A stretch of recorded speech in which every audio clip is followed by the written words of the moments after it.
Hello everyone. So I'm perfectly audible and visible. तो आज हम कुछ इंपॉर्टेंट चीज डिस्कस करने वाले हैं। क्लैट 23 का पेपर हो चुका है। आपके पास उसके क्वेश्चंस पेपर्स ऑलरेडी होंगे या डाउनलोड कर लिए होंगे, नहीं होंगे तो बहुत सारे वेबसाइट्स पे अवेलेबल भी है। एली ने भी आपको प्रोवाइड कर दिया होगा। 2022, 2021 एंड 2020 कितने साल हो गए? 4 साल के पेपर हो गए। और 3 सैंपल पेपर। ओवरऑल 4 सैंपल में लो। एक सैंपल पेपर 2020 में भी रिलीज हुआ था on Telegram channel of consortium. और उसके बाद 3 सैंपल पेपर 2023 के पेपर्स जो कि 18 दिसंबर को हुआ 23 के लिए, उनमें रिलीज किए गए। इन सभी के बेसिस पे, पेपर के एलओडीज के बेसिस पे, अप्रोच के बेसिस पे 24 को अगर जो टारगेट कर रहे हैं क्लैट को, उसके लिए हमारी प्रिपरेशन स्ट्रैटेजी क्या होनी चाहिए। तो आने वाले अगले 10 to 15 ऑड मिनट्स पे हम इस चीज को डिस्कस करने वाले हैं। My name is Saurabh Pratap, subject director mathematics legal age. तो चलो देखते हैं कि हम इसको किस तरीके से हैंडल करें, क्योंकि अब हमारे पास 10 to 11 मंथ्स है। जनवरी 4th पेपर, दिसंबर अगर हम टेंटेटिव मान भी ले, पैटर्न मानते हुए, तो हमारे पास 11 मंथ्स है टोटल। मैं जनवरी को और दिसंबर को इंक्लूड ना करूं तो बीच में भी 11 महीने आते हैं। उसमें भी तुम सारे फेस्टिवल्स को निकाल लो कि हम इसमें भी सब थोड़ा सा एंगेज होंगे, होली मनाएंगे, दिवाली मनाएंगे, दशहरा मनाएंगे, बाकी भी चीजें जो भी मनाएंगे। तो उनके मैं एक महीने को या मानो टू टू मंथ्स को मैं उसमें हटा देता हूँ। सो 9 मंथ्स वी हैव। और मैथमेटिक्स के लिए, क्वांटिटिव टेक्निक्स के लिए इनफ टाइम है, अगर हम लेवल कहाँ पे हैं? जीरो पे हैं। लेवल जीरो भी है। देखो, मैं लेवल जीरो से स्टार्ट कर रहा हूं। अब कुछ लोग यहाँ से लेवल जीरो से अगर मैं 10 का स्केल बनाऊं, 0 से 10 का स्केल बनाऊं, तो कुछ लोग 0 पे लाई कर रहे होंगे, कुछ हो सकता है कि 2 पे लाई कर रहे होंगे, कुछ 4 पे लाई कर रहे होंगे, कुछ इसके बाद भी लाई कर रहे होंगे जो मैथ्स बैकग्राउंड से होंगे। तो जीरो से स्टार्ट करते हैं, अपने आप इस लेवल पे अपन टच कर लेंगे धीरे धीरे करते हुए कि हमारी स्ट्रेटजी क्या होनी चाहिए आने वाले 5, 6, 7, 8, 9, 10 जितनी मैंने बचे हैं उसके लिए। सबसे पहली चीज हमें फोकस करनी है वो है कंसेप्ट्स। तुम क्वेश्चंस कम करो चलेगा, कंसेप्ट्स में गैप नहीं चलेगा। 23 का पेपर इस चीज को काफी फोकस किया है। कंसेप्चुअल पेपर लेंदी थे। देखो, 23 के पेपर्स लेंदी थे, हैवी रीडिंग था। जैसे कि आरसीज में आते रीडिंग, काफी हैवी रीडिंग थे। पैसेजेस कुछ डेटा सोर्स से लिया गया जिसमें रैंडम डेटा भी थे। लेकिन अगर आपका कॉन्सेप्ट स्ट्रांग था, तो we are able to solve 7 to 8 marks. Marks बोल रहा हूं, able to get 7 to 8 marks. Question जितने भी सॉल्व कर पाए, 10 कर पाए, एक्यूरेसी 70 to 80%, 12 कर पाए, accuracy 80 to 90%, that doesn't matter. But हम 7 से 8 नंबर इजिली गेट कर लिए थे यदि हमारे पास कंसेप्ट है तो। 24 के लिए हम कंसेप्ट कहां से लेके आए? डोंट वरी अबाउट दैट, है ना। करना क्या है कंसेप्ट के लिए? क्लास में जो चीजें आपके साथ डिस्कस हो रही है, लाइव लाइव क्लास की बात कर रहा हूं मैं। एग्जाम्पल लेते हैं, सबसे पहले कोई चीज अपन पढ़ते हैं तो वो है परसेंटेज, जो कि one of the basic core chapter. इसके अलावा मैथमेटिक्स, अरिथमेटिक इंडस्ट्री नहीं चलती। मैथमेटिक्स नहीं कह रहा हूँ, अरिथमेटिक कह रहा हूँ, है ना। उसमें परसेंटेज का यूज कहीं ना कहीं से आ ही जाएगा। देयर आर 3 बेसिक चैप्टर जिसको अपन कहते हैं core chapters of arithmetic, that is percentage, average and ratio and proportions. ये तीन तो आपको कहीं ना सब जगह यूज में आता है। इस बार के पेपर में भी ये तीन का यूज था ही था। रेशियो निकालने बोला ही था, एवरेज पे क्वेश्चन थे ही, और परसेंटेज तो देखे ही हो पेपर में। तो बेसिकली जब कंसेप्ट स्टार्ट करते हैं तो परसेंटेज सबसे पहले स्टार्ट करते हैं, क्योंकि रूट है, कोर है। इन परसेंट के जो भी चैप्टर हो रहे हैं उनके कंसेप्ट में गैप अवॉइड करो। कोई क्लास मिस हो जा रही है, अगली क्लास आने से पहले उस क्लास के रिकॉर्डेड वर्जन में जरूर देख लो। इधर 1x और 1.5x, 1.25x, स्लो चल रहा है, ज्यादा फास्ट हो गया 0.75x, इस मल्टीपल पे आप जरूर कंसेप्ट रिवाइज कर ले। इसका गैप अगर हुआ, उतना नहीं करना कि पूरा करना है भाई। अरे नहीं बाबा, पूरा नहीं करना। जितना होते जा रहा है उसको ब्रश अप करते रहो, उसका रिवाइज करते रहो। रिविजन कैसे करेंगे? थ्रू क्वेश्चंस, वो अलग पार्ट हो गया कि रिवाइज कैसे करना है, वो अलग चीज है। लेकिन कंसेप्ट में गैप नहीं चलेगा। अभी से अगर गैप चलता रहा तो आज 4-5 महीने बाद, 6 महीने बाद फिर बोला अरे बाबा इतना कंसेप्ट गैप हो गया, कैसे करे? तो समस्या आ जाएगी, फिर तुम सोचने लगोगे। तो इस चीज से बचने के लिए डेली बेसिस पे देखो, मैथ्स की क्लासेस वीक में लगती है, दो तीन। उस बेसिस पे अब जब क्लासेस मिस हो गई किसी रीजन बस, तो अगली क्लास से पहले उसका रिवाइज कर लो। कंसेप्ट गैप बिल्कुल मत रखना। व्हाट अगर नेक्स्ट कंसेप्ट की बात क्या करें? कंसेप्ट, देन डेली बेसिस पे हम इसे कितना टाइम दें। सबसे इंपॉर्टेंट क्वेश्चन आता है 24 को लेकर कि सर पेपर तो डिफिकल्ट था, आपको ही पता है, हमको ही पता है, बहुत अच्छी बात है, सबको पता है। लेंदी था, ये भी सबको पता है। कितना टाइम दे मैथ्स में सर? क्योंकि वेटेज तो 10% है क्लैट इंडस्ट्री में। मैथ्स का वेटेज 10% है, बट ये 10% डिसाइडिंग फैक्टर हो जाता है कभी कभी, है ना, रैंक में एज लाने का काम करने लगता है। तो अभी से हम इसे कितना टाइम दें डेली बेसिस पे? अब इसे मैं दो कैटेगरी में डिवाइड करता हूँ, 60 minute daily and 90 minutes. 60 minutes daily, 90 minutes on alternate days.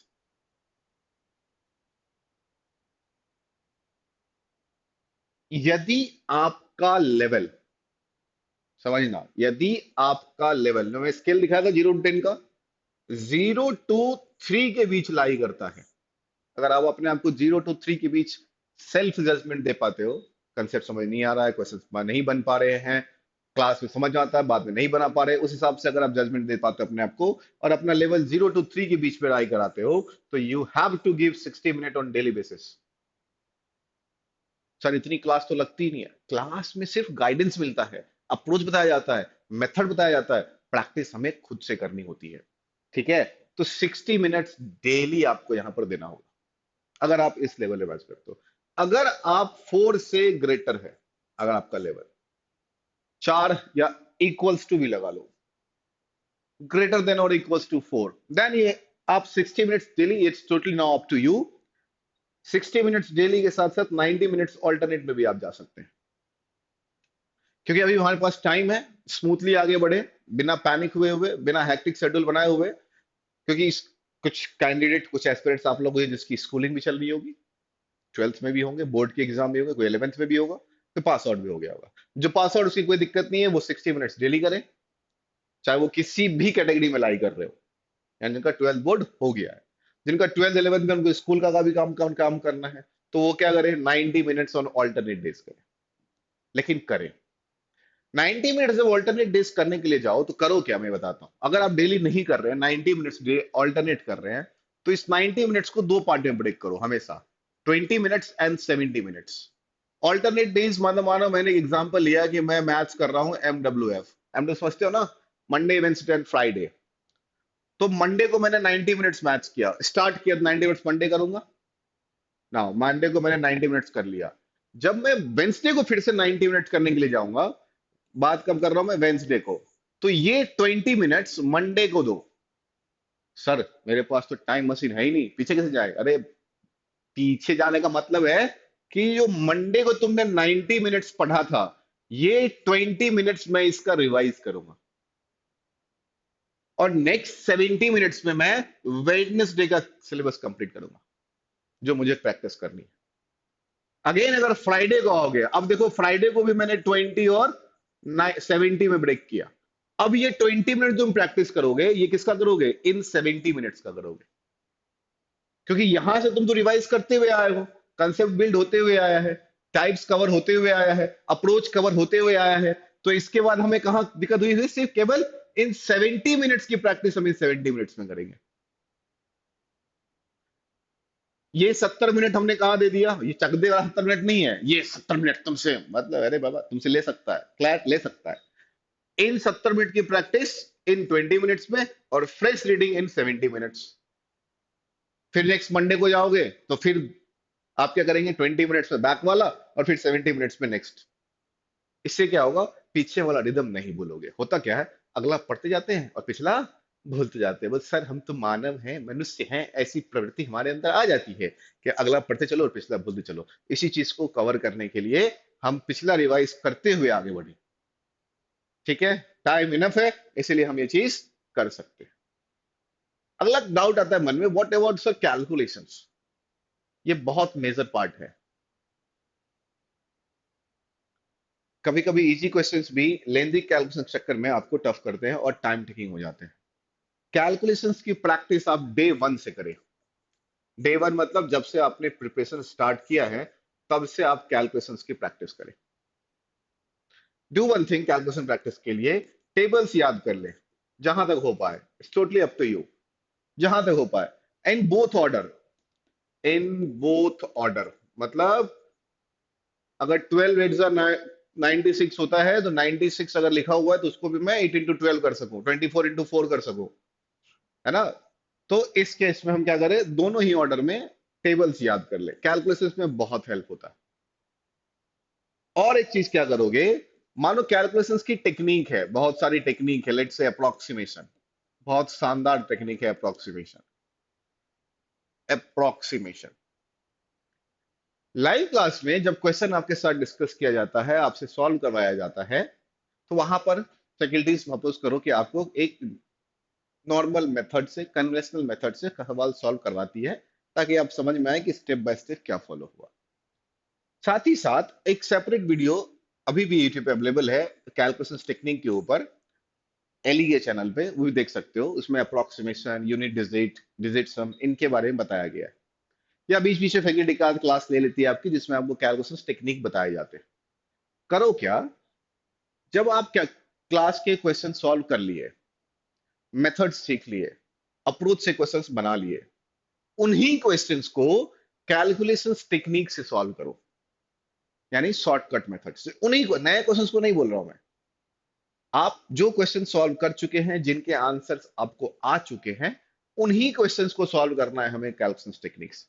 चाहे वो अप्रोक्सीमेशन हो, चाहे डिजिट सम हो, चाहे आपका यूनिट डिजिट मेथड हो, जो भी मेथड हो, आपको उसी क्वेश्चन सॉल्व करना है। ऐसा क्यों? कॉन्फिडेंस गेन करने के लिए। आपके पास पचासों मेथड होगा, लेकिन अगर आपको कॉन्फिडेंस नहीं होगा उस मेथड पे, तो आप बेसिक मेथड से ही क्वेश्चन सॉल्व कीजिएगा। फैक्ट है। मेरे पास मल्टीप्लाई करने का, लेट से 1 2 3 4 5 मल्टीप्लाई बाय 11, इसका मेरे पास वे है कि मैं डायरेक्ट इस तरह से मल्टीप्लाई करके लिख लूं। लेकिन अगर आज मुझे अगर इस मेथड पे कॉन्फिडेंस नहीं हुआ, तो मैं अब इसको भी मल्टीप्लाई, अगर मैं इसे कर भी लिया हूं, एक एग्जांपल दे रहा हूं, तो मैं इसे चेक करूंगा एक बार अपने बेसिक मेथड से कि क्या मैंने ये कैलकुलेशन सही किया है। अरे क्यों करना, अगर तुम्हें इस वाले मेथड पे क्या, तुम्हें कॉन्फिडेंस, हाई कॉन्फिडेंस है, क्यों कॉन्फिडेंस है? करते आए हो, हम इसी से क्वेश्चंस करते आए हैं, इसीलिए कॉन्फिडेंस। अगर हमने डिफरेंट मेथड पे भी कैलकुलेशंस और प्रैक्टिस कर लिए, कॉन्फिडेंस गेन कर लिया है, तो कोई जरूरत नहीं होगी तुम्हें बेसिक्स मेथड से उसको चेक करने के लिए। करना क्या है कैलकुलेशंस के लिए, डे वन से कैलकुलेशंस प्रैक्टिस करनी है। जो क्वेश्चंस के आंसर्स आ चुके हैं, उन्हीं क्वेश्चंस को डिफरेंट डिफरेंट मेथड से लगा के, टेक्निक से लगाकर, शॉर्टकट से लगाकर पहले दिन से प्रैक्टिस करनी है। डे वन से, चैप्टर वन से, जहां से भी स्टार्ट हो रहा है वहीं से, ताकि उसको आगे वाले 6 7 महीने में हम उस पर इतना कॉन्फिडेंस गेन कर लें कि कुछ कैलकुलेशन हम ओरली सॉल्व कर लें। और कैलकुलेशन बहुत मेजर पार्ट हो जाता है। इम्प्लीमेंटेशन किस चीज का? थियरी, या कह सकते हो लॉजिक, या कह सकते हो कंसेप्ट, और साथ ही साथ यानी और कैलकुलेशंस। इन सभी के इंप्लीमेंटेशन आपको एक साथ करने होंगे डेटा इंटरप्रिटेशन में, जो कि क्लैट का पैटर्न है। इस वाले पेपर में आप देखे होंगे कि question number 141, 142, 143 is based on the passage, passage पे बेस्ड है। Question number 144 is also based on passage, but in 144 there are some datas also. अब इस डेटा के साथ इस डेटा का यूज करके आप 144 बनाएंगे, और उसके बाद आप 145 बनाएंगे, जिसमें इसका भी डेटा यूज होगा और ये वाला डेटा भी यूज होगा। इस चीज को इंप्लीमेंट हमें ये चार चीजें मिलके करवाएगी। So firstly go with the theory, जो क्लास में बताई जाती है, कंसेप्चुअल पार्ट्स। लॉजिक अगर कोई अप्लाई हो रहा है, अब लॉजिक अप्लाई वाले क्वेश्चंस क्या थे, ग्रेप्स वाले, इस साल पेपर में। पिछले साल सैंपल पे हम देखोगे, सैंपल पेपर अगर देखोगे, तो उसमें लॉजिक वाला था, जिसमें दिखा होगा x plus y minus z equal to value दिया हुआ था। फिर आपके पास इसी तरह से दिया था कि ए इंटू बी प्लस सी, इस तरह से कोई वैल्यू दिया था, जी प्लस एच, डिवाइड बाय आई, कुछ इस तरह से वैल्यू दी हुई थी। ये कैलकुलेशन बेस्ड क्वेश्चन नहीं था, it's a totally based on logics. इसमें आइडेंटिटीज लग रही थी इनके क्वेश्चन बेसिस पे। ये सैंपल पेपर है जो कंसोर्शियम ने लॉन्च किया था, उसका क्वेश्चन पेपर है। ये डायरेक्शन सेकंड डायरेक्शन था। इसमें मैं एग्जैक्टली ये कोट नहीं किया हूँ कि एग्जैक्टली यही था, इस टाइप के थे जिनकी वैल्यूज गिवन थी। टोटली लॉजिक बेस्ड प्रॉब्लम था। वो चीज डेवलप कहां से होगा? इम्प्लीमेंटेशन से। किसके इम्प्लीमेंट से? इन चार चीजों के इम्प्लीमेंटेशन से। ये चार चीज इंप्लीमेंट करने के लिए आपको करना क्या करेगा? प्रैक्टिस करनी पड़ेगी। किसकी प्रैक्टिस करनी पड़ेगी? थ्योरी रिवाइज करना पड़ेगा, जो पैटर्न मैंने बताया 20-70 का रेशियो लेकर। लॉजिक्स थ्योरी के अंदर आ जाएंगे, कंसेप्ट इसी में आ जाएंगे। इन तीनों चीजों को यूज करके जब आप प्रैक्टिस करोगे तो कैलकुलेशन अपने आप आपका होने लगेगा। ये आपको इंप्लीमेंट करना है from day one itself. Delay मत करो बस, क्योंकि ये ऐसा भूत है मैथ्स का, अगर मजा आ गया तुम्हारे साथ रहेगा, मजा आएगा एकदम, दिल खोल के बनाओगे। बनाने बैठ जाओगे तो बन जाएगा मैथ में बना, और नहीं आया तो पहले क्वेश्चन के बाद ही लगेगा अरे यार कैसा घटिया सब्जेक्ट है, आग लगा दो इसको यार। है ना? तो इंटरेस्ट जगाना पड़ेगा। जब बनने लगेंगे तो अपने आप इंटरेस्ट आने लगेंगे। इंप्लीमेंट करते रहो, आंसर्स आते रहेंगे, कॉन्फिडेंस आता रहेगा। ठीक है? क्या कोई इफेक्टिव वेज है, ऐसा कोई आइडियल वेज है कि हम मैथमेटिक्स को या क्वांटिटेटिव टेक्निक्स को क्लैट इंडस्ट्री में क्लैट के क्वेश्चन सॉल्व करने में या फिर अपने प्रैक्टिस के ड्यूरेशन में उसको यूज कर सके? My answer is no. Effective ways मेरे लिए कुछ और हो सकते हैं, आपके लिए कुछ और हो सकते हैं, थर्ड पर्सन के लिए कुछ और हो सकते हैं। ऐसा कोई आइडियल वेज नहीं है मैथमेटिक्स सम सॉल्व करने का या किसी चीज की प्रैक्टिस करने का। हाँ, कुछ मेथड्स ऐसे होते हैं जो बहुत सारे लोग यूज करते हैं, उनके लिए वो फ्रूटफुल है, तो बोलते हैं this is an ideal for that kind of people, that kind of groups, that kind of crowd, but not for all. सबके लिए वो इंप्लीमेंट नहीं करता। लेट्स से मैं किसी क्वेश्चंस को अगर 1 मिनट में सॉल्व करता हूं, तो जरूरी नहीं कि आप उसी क्वेश्चन को 1 मिनट में सॉल्व करें। मेरा अप्रोच कुछ और हो सकता है, मेरा इफेक्टिव बेस कुछ और हो सकता है। मैं उसको ऑप्शन एलिमिनेशन से जा सकता हूँ, मैं उसको डिजिट सम से जा सकता हूँ, आप नॉर्मल मेथड जा सकते हैं, हो सकता है आप उसको अप्रोक्सीमेशन सॉल्व कर रहे होंगे। So there are different different ways to solve a single problem. Mathematics यही सिखाता है, how to deal with the problems in your regular life. और सबको प्रॉब्लम सॉल्व करने के लिए अलग अलग मेथड्स हैं, अलग अलग वेज हैं, अलग अलग टेक्निक्स हैं, हम उनके थ्रू जा सकते हैं। आपका क्या है? What's your effective ways? ये पर्सन टू पर्सन वेरी करता है। ठीक है? अब सबको नॉनवेज पसंद नहीं, तो उसको वेज में इफेक्टिव वेज निकालते हैं ना, अरे वेज में मैं आज पनीर टिक्का खाऊंगा, तो बोलेगा यार मैं तो चिकन टिक्का खाऊंगा यार। तो देयर टेस्ट में डिफरेंस है, पर्सन के इंटरेस्ट में डिफरेंस है, किसी को लीगल अच्छा लगता है, किसी को मैथ अच्छा लगता है। अब कुछ किसी लोगों ने ह्यूमैनिटीज ली होगी 11 12 में, इंटरेस्ट पे बात करती है। तो वेज जो इफेक्टिव वेज है वो इंटरेस्ट से ही डेवलप होगा। ये पर्सन टू पर्सन वेरी करता है, आइडियल कुछ नहीं है। हाँ, एक है कि हाँ, सबके लिए काम कर रहा है। सबके लिए काम कर क्या कर रहा है? कंसेप्ट रिवाइज कर रहे हैं, लॉजिक्स पर क्वेश्चंस कर रहे हैं, प्रैक्टिस कर रहे हैं, प्रैक्टिस सारी चीजें इंप्लीमेंट कर रहे हैं, डे वन से उसके प्रैक्टिस कर रहे हैं, तो ये फ्रूटफुल है। ये आइडियल है कि मान लो कि यहाँ सब ऑलमोस्ट 90% क्राउड के साथ ये बेनिफिशियल होता है। मगर देयर आर 10% क्राउड ऑल्सो जिनके लिए ये भी काम नहीं कर रहा, जिनके लिए वो भी चीजें भी उतनी फ्रूटफुल नहीं है, उनके लिए अलग वे है। वो क्वेश्चंस के थ्रू प्रैक्टिस करते हैं, वो पहले क्वेश्चंस देखते हैं, उसके बाद सोचते हैं कि इस क्वेश्चन में कौन सी थ्योरी अप्लाई होगी, तब मैं थ्योरी पढ़ूंगा। पहले टाइप्स ऑफ क्वेश्चंस को सेग्रीगेट कर लेते हैं। ऐसे भी क्राउड्स हैं, उसके पास मानो 50 क्वेश्चंस हैं, दे सेग्रीगेट 50 क्वेश्चंस इनटू 15 टाइप्स और 10 टाइप्स और 5 टाइप्स। अगर 5 टाइप्स में डिवाइड किया, 10 टाइप्स में डिवाइड किया, there are 10 theories, 10 logics, 10 concept required. फिर वो 10 कंसेप्ट पढ़ने के जाता है। अच्छा 10 कंसेप्ट कर लेंगे तो 50 क्वेश्चन बन जाएंगे, या इस 10 कंसेप्ट के ऊपर जितने भी क्वेश्चन होंगे सारे बन जाएंगे। रिवर्स वे भी है, उनके लिए वो इफेक्टिव वेज है। So there is no any ideal effective ways. It's totally up to you what suits you. ठीक है? तो ये चीजें डेवलप हो जाएगी, एक दिन में नहीं होगा, 2 दिन में नहीं होगा। अगर आज तो मैं जाके सबसे ज्यादा इफेक्टिव वे निकाल लाऊंगा, अरे ना बाबा, एक दिन में कुछ नहीं होता। है ना? एक दिन में जो बोलोगे कि सब कुछ होगा, एक दिन में मैं सारे इफेक्टिव वेज निकाल के ले आऊंगा, ये पॉसिबल नहीं है। इससे डिमोटिवेट मत होना कि आज मैं करने बैठा, मेरे को कोई वेज समझ ही नहीं आया, मेरे को नहीं करना ना। एटलीस्ट 1 मंथ, कम से कम 1 महीने दीजिए अपने आप के इंप्लीमेंटेशन पे, टेक्निक्स पे, अप्रोच पे। देन यू रियलाइज, तब उस पे एनालाइज करो, एनालिसिस करो कि ये जो एक महीने में हमने मैथमेटिक्स किया है, इसमें मैंने कौन सा वे अप्लाई किया जो मेरे लिए फ्रूटफुल था। एंड एक महीने के बाद कुछ वेज में चेंज लाओ। ये 24 के लिए क्यों मैं बता रहा हूँ कि ज्यादा स्ट्रैटेजी के तौर यूज करो, कि एक महीने तक तुमने कुछ प्रैक्टिस की, तुमने उसमें से एक वेज निकाला कि that is my perfect ways, इसमें मेरा मार्क्स अच्छे आ रहे हैं। लेकिन मैं नहीं कहता उसी के साथ रहो, 1 मंथ के बाद तुम चेंज करो, कुछ चेंज लाओ उसके अंदर। टेक्निक्स तुम्हारी स्ट्रेट फॉरवर्ड है, रिवर्स में फॉरवर्ड कर दो, कुछ चेंजेस ला दो। देखो अब देखो 15 डेज, 1 मंथ के बाद 15 डेज का एक विंडो रखो, इट्स अ पायलट प्रोजेक्ट के तौर पे। 15 डेज में नए मेथड पे हमने काम किया। अब ये अगर नया मेथड मेरे पुराने मेथड से ज्यादा इफेक्टिव निकला तो मैं दो दो मेथड सिखाऊं, नहीं निकला मेरे पास एक बैकअप है जिसपे मेरे मार्क्स अच्छे आ रहे थे, मैं उस पर इंप्रूव कर सकता हूं।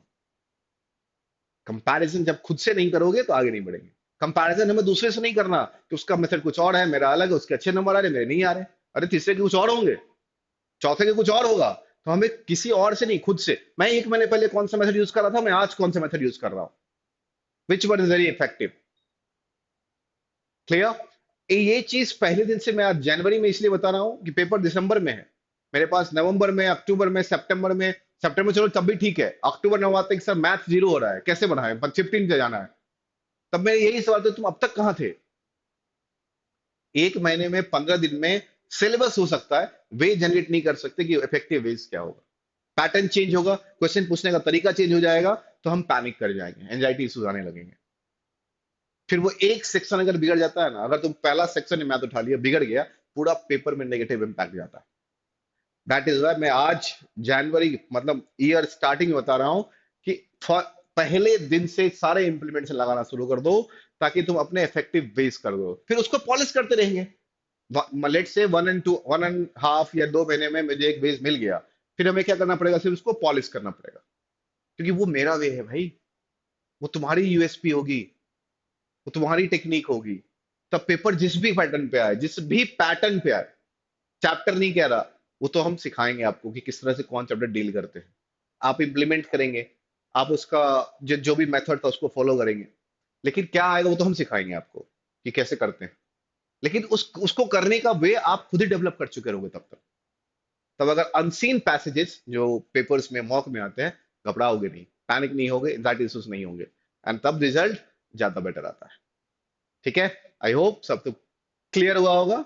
सो फ्रॉम डे 1 लग जाओ, आज से शुरू करना है, आज से कर लो, 10 दिन बाद करो, कि डे 1 जिस दिन तुम डिसाइड कर लेगा आज से मुझे इसकी इंडस्ट्री में जाना है, उस दिन से इस चीज की प्रैक्टिस रेगुलर बेसिस पे स्टार्ट कर दीजिए। ठीक है?